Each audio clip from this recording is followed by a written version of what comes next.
Hello guys, ఎలా ఉన్నారు? Welcome to our YouTube channel Movie Lunatics. ఈ వీడియోలో మనం మార్వెల్ స్టూడియోస్ నుండి వచ్చిన వాట్ ఇఫ్ సీజన్ 3లో సెకండ్ ఎపిసోడ్ బ్రేక్ డౌన్ చూద్దాం. ఎపిసోడ్ టైటిల్ వచ్చేసి What If Agatha went to Hollywood.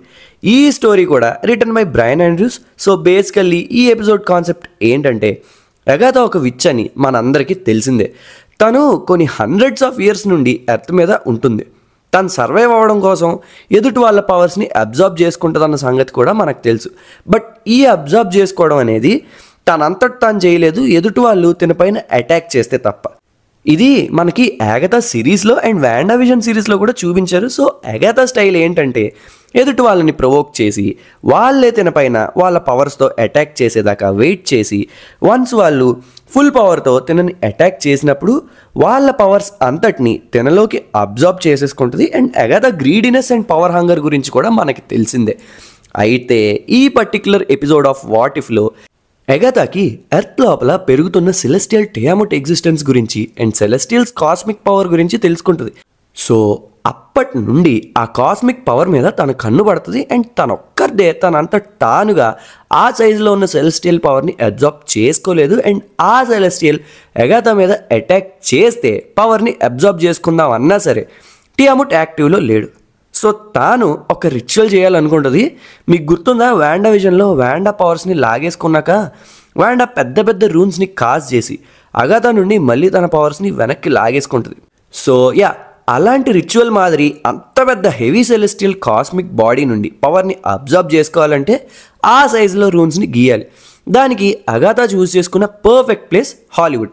హాలీవుడ్లో మూవీ పేరు చెప్పి దానికి కావాల్సిన సెట్ పీసెస్ ముసుగులో తనకు కావాల్సినట్టుగా రూన్స్ని డిజైన్ చేయించుకుంటుంది అగాథా. తన ఇంటెన్షన్స్ ఏవైనా సరే పైకి మాత్రం తనకు హాలీవుడ్ స్టార్గా, యాక్టర్ కమ్ డాన్సర్గా అందరికీ కనిపిస్తుంది. And present Agatha movies and dance నంబర్స్కి ప్రొడక్షన్ చేస్తుంది ఎవరో కాదు, టోనీ స్టార్క్ ఫాదర్ అయిన హావర్డ్ స్టార్క్. హావర్డ్ తన సొంత బ్యానర్ అయిన స్టార్క్ పిక్చర్స్ని స్టార్ట్ చేస్తాడు. అండ్ స్టార్క్ పిక్చర్స్కి సొంతంగా స్టూడియో కూడా ఉంటుంది. దాంట్లోనే అగాథా ఈ స్కీమ్ అంతటిని ప్లాన్ చేస్తూ ఉంటుంది. అయితే అప్పటికే అగాథా ఎటర్నల్స్ అందరి పవర్స్ని అబ్జర్వ్ చేసేసుకుని ఉంటుంది. లైక్ ఎథెనా, ఇకారిస్, గిల్గమేష్, మకారి, ఇలా వీళ్ళ పవర్స్ని ఆల్రెడీ తీసేసుకుని ఉంటుంది. బట్ అవి కూడా ఈ రిచువల్కి సరిపోవు. ఇక ఎటర్నల్స్లో మిగిలింది కింగో ఒకడే. సో అతని పవర్స్ని కూడా లాక్కొని తన రిచువల్ని కంప్లీట్ చేయాలనుకుంటుంది. సో స్టార్క్ ద్వారా కింగోని వీళ్ళ మూవీలోకి కాస్ట్ చేయించుకుని కింగోని సెట్కి తీసుకొస్తారు. మీకు గుర్తుందా, ఇటర్నల్స్ మూవీలో చూపించారు. లైక్ ఇటర్నల్స్ కూడా కొన్ని థౌజండ్స్ ఆఫ్ ఇయర్స్ నుండి ఉన్నారు కదా. సో కింగో బాలీవుడ్లో, హాలీవుడ్లో తానే గ్రాండ్ ఫాదర్గా, కొడుగ్గా తనంతాను ఒక ఫ్యామిలీ డిసెండెంట్గా పోర్ట్రే చేసుకుంటాడు ప్రతి సెంచరీలోని. సో ఆ లాజిక్ ప్రకారం చూస్తే మనం ఈ ఎపిసోడ్లో చూసిన కింగో ఇటర్నల్స్లో కింగోకి ఫాదర్ అన్నమాట.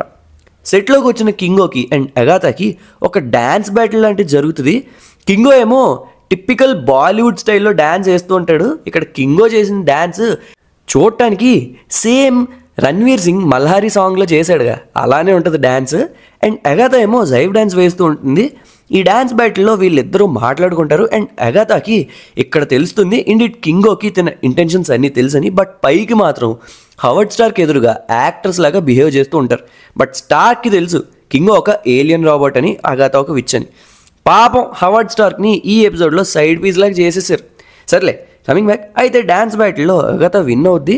తన ఫెలో ఇటర్నల్స్ పవర్స్ అన్నీ అగాథా లాగేసుకుందని కింగో రియలైజ్ అవుతాడు. బట్ వాళ్ళు ఇంకా బ్రతికే ఉన్నారని చెప్పుద్ది అగాథా. అండ్ కింగోని కన్విన్స్ చేయడం స్టార్ట్ చేస్తుంది. లైక్ తను చేస్తుందంతా సమ్ గ్రేటర్ గుడ్ కోసం, తనకి హెల్ప్ చేయమని, కావాలంటే బదులుగా స్టార్క్తో మాట్లాడి కింగోకి మల్టీ కాంట్రాక్ట్ ఉన్న మూవీస్ ఇప్పిస్తానని కింగోని పొగిడేసి మొత్తానికి కన్విన్స్ చేసేస్తుంది. కింగో కూడా ఒప్పుకుంటాడు. వన్స్ కింగో హ్యూమన్స్కి హెల్ప్ చేయాలి, ఎమర్జెన్సీని ఆపాలని డిసైడ్ అయిన వెంటనే ఆ విషయం సెలెస్టియల్ జడ్జ్ అయిన అరిషమ్కి తెలుస్తుంది. వీళ్ళని పనిష్ చేయడానికి ఎర్త్కి వస్తూ ఉంటాడు. ఇంకా టైం లేదని చెప్పి హవర్డ్ స్టార్కి చెప్పి స్క్రిప్ట్లో చేంజెస్ ఉన్నాయి, 5 lakh టిప్ డే షూట్ చేయాలని చెప్పి జార్విస్ చేత ఆ రూన్స్ అన్నిటినీ కంప్లీట్ చేసి రిచువల్ని స్టార్ట్ చేస్తుంది అగాథా. ఈ రిచువల్లో ప్రాసెస్గా కింగో పవర్ని అబ్జర్వ్ చేసుకున్నాక ఎర్త్ లోపల ఉన్న సెలెస్టియల్ టియాముట్ పవర్ని అంతటినీ ఛానల్ చేసి ఆ కాస్మిక్ పవర్ అంతా తనలోకి అబ్జర్వ్ చేసేసుకుని సెలెస్టియల్ వర్షన్ ఆఫ్ అగాథా అయిపోద్ది. అండ్ కరెక్ట్గా అదే టైంకి ఎర్త్ దగ్గరికి అరిషమ్ వచ్చేస్తాడు. ఇక్కడ సెలెస్టియల్ అగాథాకి యారిషమ్కి ఫైట్ అవుతుంది. మేబీ ఎదుటి వాళ్ళు అటాక్ చేస్తేనే వాళ్ళ పవర్స్ని అబ్జర్బ్ చేసుకోగలనే స్టేజ్ని అగాథా దాటేసింది అనుకుంటా. యారిషమ్ పవర్స్ని నార్మల్గానే అబ్జర్బ్ చేసేసుకుంటుంది ఈ సీన్లో. మరి ఇప్పుడు దాకా జరుగుతుందంతా కూడా హెవర్డ్ స్టార్క్ షూటింగ్ చేస్తూ ఉంటాడు తన ప్రొడక్షన్ కెమెరాస్తో. యారిషమ్ని డిస్ట్రాయ్ చేసేసాక అక్కడితో అగాథా ఆగదని తెలుసుకున్న కింగో తన యాక్టింగ్ స్కిల్స్తో అగాథాని కన్విన్స్ చేయడం స్టార్ట్ చేస్తాడు. ఇప్పటిదాకా నిన్ను అందరూ అవుట్కాస్ట్ లాగా చూశారు, కానీ మూవీస్లో అలా కాదు. ఆడియన్స్ నిన్ను ఓన్ చేసుకుంటారు, ఎడోర్ చేస్తారు. ఎన్నాళ్ళు నీకు కావాల్సింది కూడా అదే కదా, ఇంకా ఈ పవర్ హంగ్రీ క్వెస్ట్ని ఆపే అని చెప్పి కన్విన్స్ చేస్తాడు. అగాథా కూడా కన్విన్స్ అయ్యి తన సెలెస్టియల్ ఫామ్కి గివప్ ఇచ్చేస్తుంది.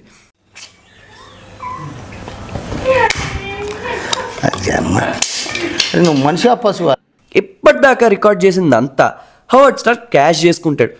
తను తీసిన ఆ మూవీకి టైటిల్ వచ్చేసి cosmic queen and Kingo. And Agatha మళ్ళీ ఇటర్నల్స్ అందరినీ రివైవ్ చేసేసి ఉంటుంది అనుకుంటా. కింగో అంటారు వాళ్ళందరూ నీ మీద కోపంగా ఉన్నారు, అలానే అరిషమ్ చనిపోయాడని తెలిస్తే మిగతా సెలెస్టియల్స్ అందరూ కూడా వస్తారని చెప్తాడు. అది సీక్వెల్లో చూసుకుందాం అని అగాథా అంటుంది. అప్పుడే అక్కడ వాచర్ పక్కన మిగతా సెలెస్టియల్స్ రావడానికి చూపించి ఎపిసోడ్ని ఎండ్ చేశారు. ముందు వాట్ ఇఫ్ సీజన్స్లో మార్వెల్ స్టూడియోస్ ఒక టెంప్లెట్ ఫాలో అయ్యేది. లైక్ ప్రతి ఎపిసోడ్లో ఒక మెయిన్ క్యారెక్టర్ ఉంటుంది అండ్ అన్ని ఎపిసోడ్స్లోకి ఒక మెయిన్ విలన్ ఉంటాడు. ఆ విలన్ వచ్చేసి మల్టీవర్స్ లెవెల్ థ్రెట్ అయినప్పుడు వాచర్ మల్టీవర్స్లో డిఫరెంట్ యూనివర్సెస్ నుండి డిఫరెంట్ హీరోస్ని తీసుకొచ్చి వాళ్ళని మల్టీవర్స్ అవెంజర్స్గా అసెంబుల్ చేసి వీళ్ళని ఫైట్ చేస్తారు. ఇప్పుడు థర్డ్ సీజన్ కూడా అంతే అవబోతుంది అనుకుంటా. ఈ ఎపిసోడ్లో మెయిన్ క్యారెక్టర్ అయితే celestial Agatha. To be honest, నిన్నటి ఎపిసోడ్ అంత దరిద్రంగా అయితే ఈ ఎపిసోడ్ లేదు, కానీ ఓవరాల్గా ఈ ఎపిసోడ్ కూడా దరిద్రమే, కానీ నిన్నటితో పోలిస్తే తక్కువ దరిద్రం అన్నమాట. ఏంట్రా మార్వెల్, ఏ స్టేజ్ నుంచి ఏ స్టేజ్కి తీసుకొచ్చేసారా మమ్మల్ని. మూడ్ ఖరాబ్ అవుతుంది, దాని రిఫ్లెక్షన్ మొత్తం నా మొహంలో రిఫ్లెక్ట్ అవుతుంది అందులో. So yeah, that's all for this video guys. Hope you guys liked hour video. ఈ వీడియో కనుక మీకు నచ్చినట్లయితే మేము ఎప్పుడు చెప్పేదే అండ్ మీరు ఎప్పుడు వినేదే లైక్ చేయండి, షేర్ చేయండి, మన ఛానల్కి సబ్స్క్రైబ్ చేసుకోండి. Please do follows on Instagram and Facebook @MovieLunatics. మళ్ళీ నెక్స్ట్ వీడియోలో కలుద్దాం. అంతవరకు సెలవు. సైనింగ్ ఆఫ్, మీ మూవీ లునాటిక్స్.